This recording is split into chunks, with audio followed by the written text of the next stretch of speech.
देव के सामने आएगा माधव का असली चेहरा।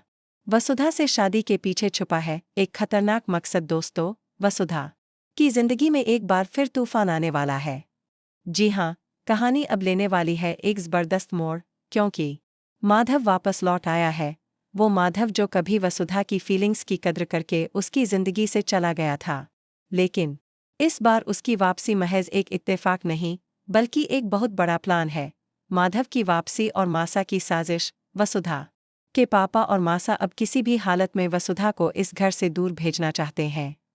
वो फिर से माधव के सामने हाथ जोड़ते हैं और कहते हैं, अब तो सारी गलतफहमियां दूर हो गई हैं।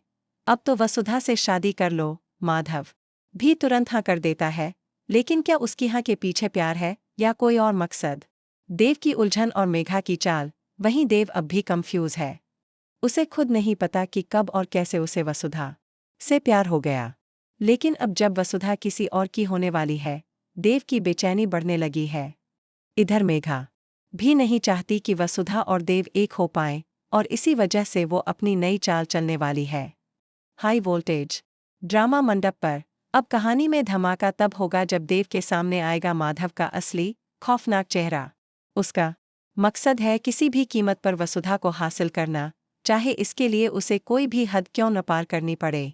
अब देव खुद को रोक नहीं पाएगा और उसे बेनकाब करने के लिए कदम उठाएगा। खबर है कि आखिरी वक्त पर देव ही शादी के मंडप में माधव की जगह बैठेगा, वसुधा की इज्जत, उसका हक और उसका प्यार बचाने के लिए।